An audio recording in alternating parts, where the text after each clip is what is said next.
I'm actually saying.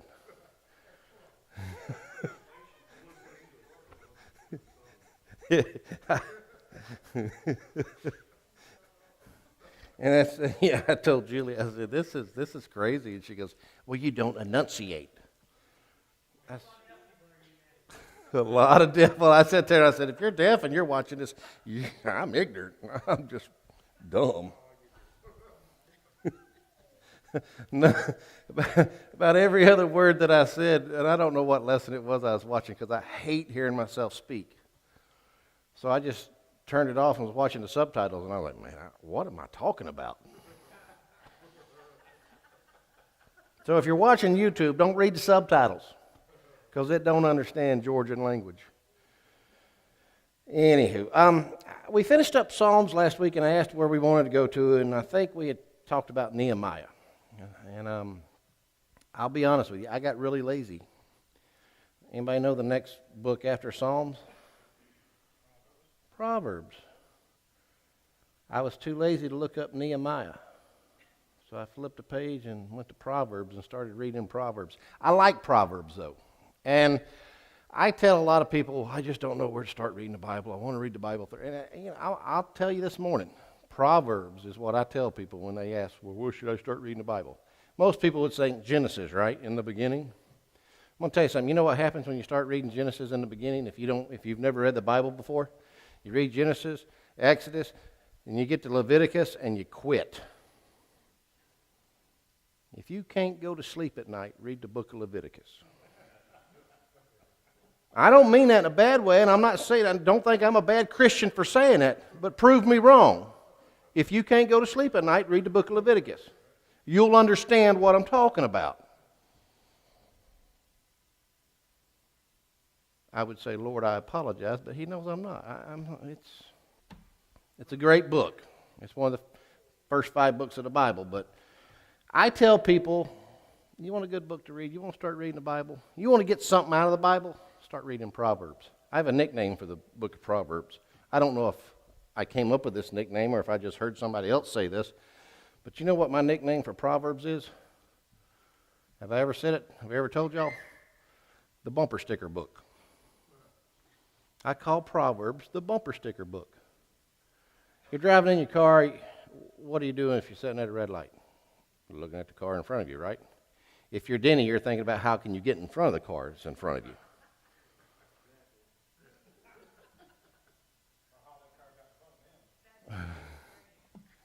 I call Proverbs the bumper sticker book because there are so many verses in the book of Proverbs that you could make bumper stickers out of. Maybe if we want to make money in New Hope as a side thing, we could just start getting some stickers printed off with Proverbs and selling them. I bet people would buy them. I know I would, some of them. Maybe that'll come out in today's lesson a little bit, but we're in Proverbs. We're going to start in Proverbs 1. And, it's just a lot of common sense. What do I mean by the word common sense? When I say the word common sense, what do you think of? Okay, we're heading down the right path. We're heading down the right path now because that's what I mean. Common sense. Not everybody has common sense. Common sense is something that we all know, right? Or that we all should know. You know, the writer says that we possess a property we've chosen to call common sense, and that encompasses the things that everyone should know and the decision that should flow from that knowledge. Fire is hot. You shouldn't touch it, right? Me and Julie was making chocolate chip cookies from scratch yesterday. I pulled the pan out of the oven. I knew the pan was hot. I used a pot holder. But I was so excited about eating that cookie that I didn't wait for her to scoop it off. I just grabbed the cookie off the hot thing and threw it in my mouth. Now, if the pan's hot, the cookie should be hot too, right? My tongue and the top of my mouth are raw right now because I couldn't get the milk in there fast enough. Common sense should have said, hey, that cookie. Yeah, you know what, though? I'll be honest with you. I'm that guy that made homemade gravy and licked as I was pouring it up. Which brings me to another part about the book of Proverbs. It's written for simple people. I'm simple. Let's just start reading it, man. Proverbs chapter 1. It says, the Proverbs of Solomon, the son of David, king of Israel, to know wisdom and instruction, to perceive the words of understanding. This is what it's telling us this book is about. To receive the instructions of wisdom, justice and judgment and equity. To give subtlety to the simple, to the young man, knowledge and discretion. A wise man will hear and will increase learning. That's a bumper sticker right there. We could make a bumper sticker out of that. And a man of understanding shall attain unto wise counsels. We'll make another bumper sticker out of that and put on the other side of the bumper. So that when you're sitting there at the red light and you read, a wise man will hear and increase learning, you're like, man, what does that mean? And then you look over at the right side of the bumper and it'll say, and a man of understanding shall attain unto wise counsel. To understand a proverb and the interpretation, the words of the wise and their dark saying. Wisdom is making the right choices. That's what wisdom is. And the ability to make choices and the ability to make right choices is God-given, James chapter 1, verse 5 tells us. And if you lack wisdom, you know what you should do? Ask God for it.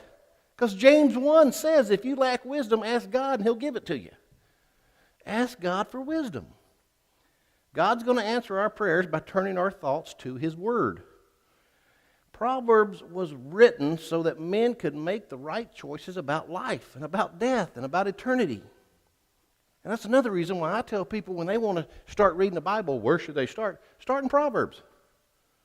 You'll gain wisdom. You'll gain knowledge. You'll learn something. And to me, when I read it, sometimes I laugh at some of the phrases. And I'm like, man, we need to put that on a bumper sticker. Don't think that I'm bad comparing this book to, okay, I don't want you to think that. It's just that's what goes through my simple little mind. It's full of knowledge. It's full of wisdom. And if I can understand it, even if you've never picked up the Bible, you can understand certain things out of the book of Proverbs. Wisdom or making right choices is based on knowing the truth. Fire is hot. I should have known not to touch that hot cookie that was on that hot pan that I had to have a pot holder to pick up out of the oven. I should have known that, right? But I didn't make the right choice. I made the right choice about grabbing the pot holder to pull it out of the oven, but I didn't make the right choice about picking up the cookie and popping it in my mouth. That's pretty simple, isn't it? Folks, this is why every child of God should embark on a lifelong quest for knowledge from the Bible. The teachings of God's words are sure. The teachings of God's word are secure. And folks, they're permanent. Let's just take the first three verses. Not the first three verses. Let's just take verses 7 through 9. We already read 1 through 6. Talking about wisdom in our parents. Verse 7 says, the fear of the Lord is the beginning of knowledge. That'd make a good bumper sticker, wouldn't it? But the fools despise wisdom and instructions. My son, hear the instruction of thy father, and forsake not the law of thy mother. Kids these days struggle with this one. But stop and think about it. Put yourself when you were a kid. Things that your mom and daddy told you and warned you about. Kids always have problems with instructions. I don't care if it's 2022 or if it's 1976. Scott, how old were you in 1976? 17.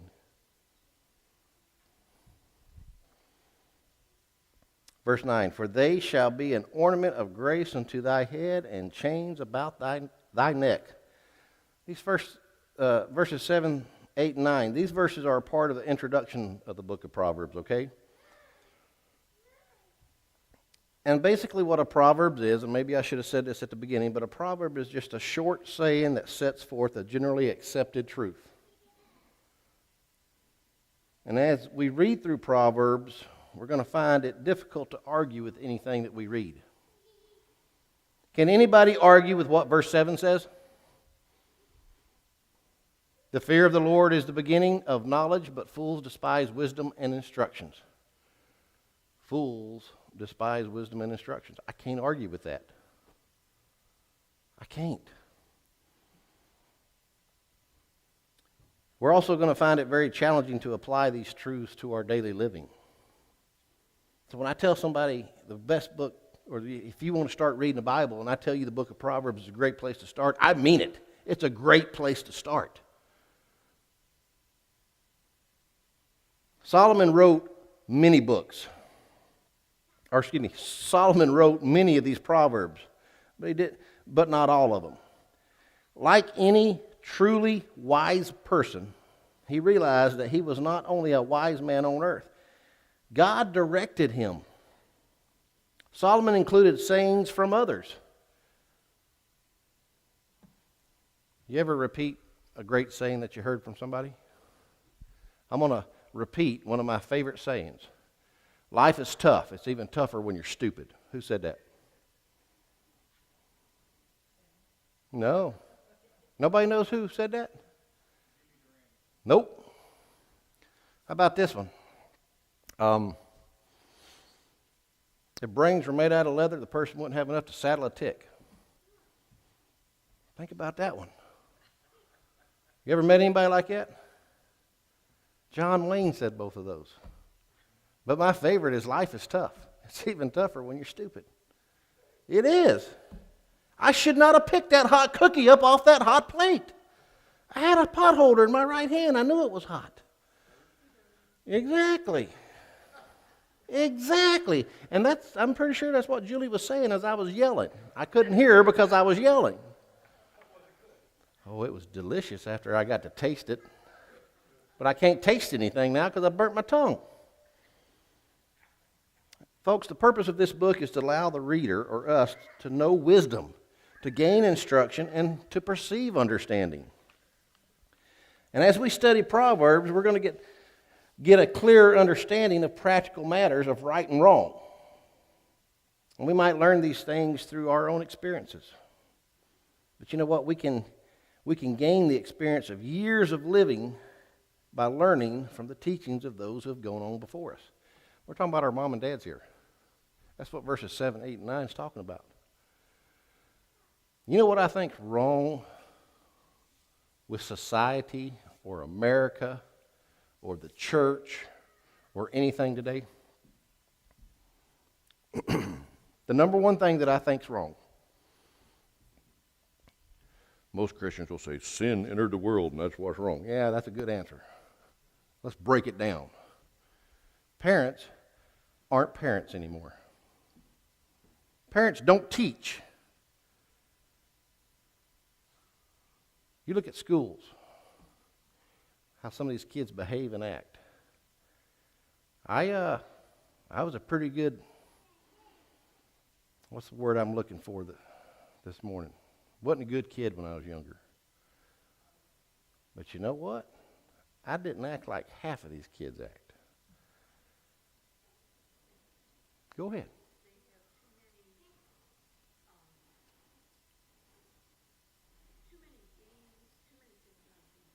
Forget the games. Forget the TVs.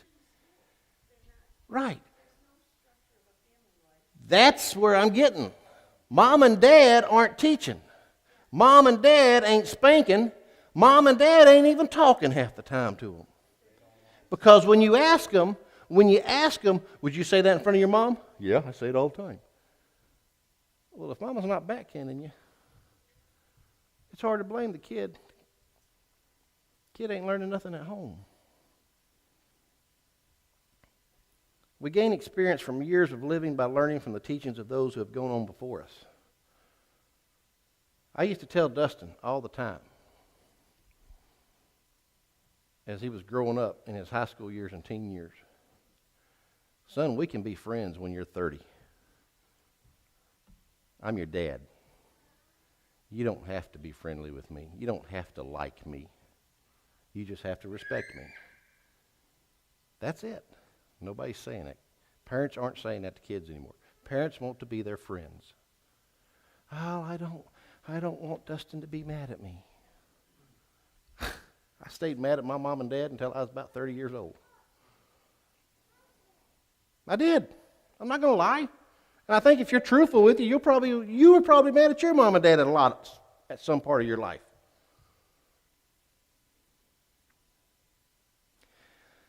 This kind of learning and understanding is necessary, folks, for us to be able to separate truth and falsehood.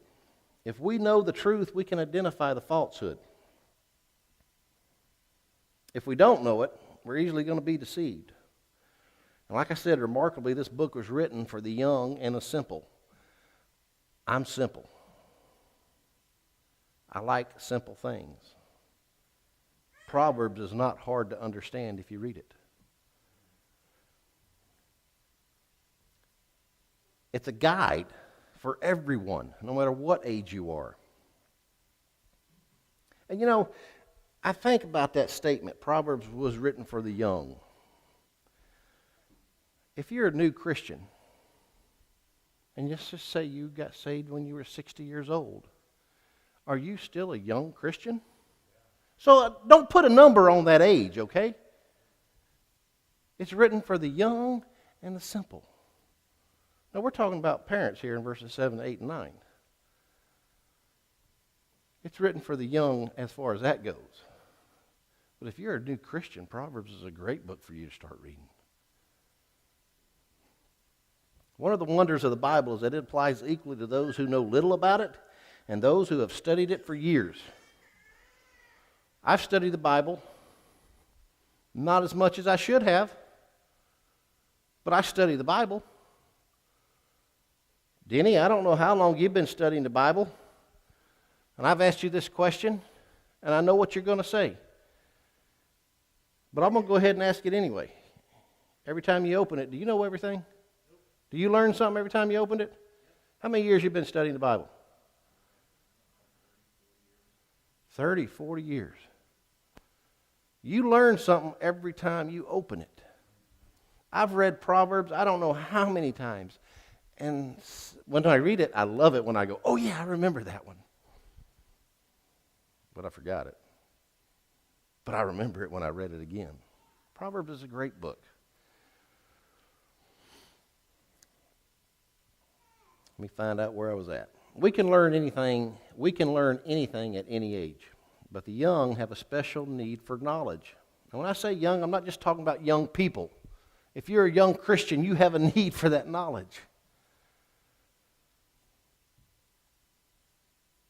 But the young have a special need for knowledge and also for the discretion to use knowledge wisely. Our world puts an ever-increasing demand on young people, and they need to be grounded in the truth to meet the challenges that they're going to face. You know, a young man will gain knowledge and discretion, and a wise man will increase his learning. Those who are truly wise know the value of the counsel of others. Now, what did I mean by that? Anybody in here know everything? Does anybody in here know everything? What's my favorite hobby? I love to deer hunt, don't I? You know, I don't know everything about deer hunting. Ask Henry, he'll tell you. I shot a deer this year. Henry came and helped me get it out. He told me to go ahead and field dress it. I said, I can't, I ain't got a knife. He goes, what kind of hunter are you? And I can't do Henry's voice, but you know how Henry talks. What kind of hunter are you? I said, Henry, if I'd had the knife, I wouldn't have killed the deer. That's the way I was thinking. We all encounter situations and circumstances that are beyond our understanding. I'm sure that's what Henry was thinking when he realized I didn't have a knife. We need a firm spiritual foundation, folks, and a good understanding of the Bible. And when our human understanding fails us, that's where it comes into play. Knowing the teachings of Proverbs will help us gain the foundation for our lives. I'm out of time. And I've kind of gotten off subject a little bit. But we're going to start in Proverbs. That's where we're going to start. We're not going to go through it real fast. We're just going to, take 30 minutes every Sunday. Read a few Proverbs. If you try to argue with them, though, you're going to be sadly disappointed. you're not going to be able to dispute it. But I want to point something out real quick, like before I end. Verse 7 says, "The fear of the Lord is the beginning of knowledge, but fools despise wisdom and instructions." What do you mean? What does that word fear mean to you when you hear the word fear? Who in here fears the Lord? Are you scared of him? No. It's what? It's a healthy fear? Somebody else? It's respect. Growing up, I feared my dad. I knew that if I did something wrong, especially in front of my mom, that when Dad got home, that belt was coming off. I was afraid, but you know what? I respected it, too. Mike will tell you, my older brother Mike, me and Mike was the oldest, then there was Jeremy and Deidre.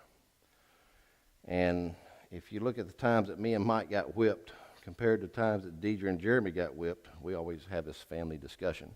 They didn't get whipped near as much as me and Mike got whipped. I've got two possibilities of why that probably happened. I think Mom and Daddy just got tired of whipping us. Maybe that's why Jeremy and Deidre didn't get spanked as much. But maybe Deidre and Jeremy watched Ken and Mike do stuff and realized, hey, that ain't the right, that's what's going to happen.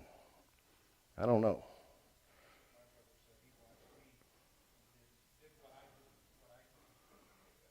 But I think Mom and Daddy just got tired. I remember one time I got a whooping for something that I didn't deserve I didn't deserve the whooping, but I got whooped for it anyway. And when Daddy found out, he just told me, well, you probably deserved it for something I didn't know about. Those were his words. Folks, the fear of the Lord is not talking about being afraid of the Lord. It's not. It's about that fear is translated like respect. Plain and simple. Lord, forgive me for my sins. Lord, I just ask and pray, dear Father, that you be with us as we open up this great book of Proverbs and as we study the sayings of Solomon, Lord, I just pray that we'll gain something from it. No matter how much we've studied the Bible, no matter how much we think we know about the Bible, Lord, I pray that we'll learn something. And we will if we'll just give it an honest study. I pray, Lord, to be with all the prayer requests that were mentioned. Be with the rest of the church service. Be with our fellowship service, Lord. Just bring us closer together as a family. Please forgive me my sins and where I failed you and all these things I ask in Jesus' name.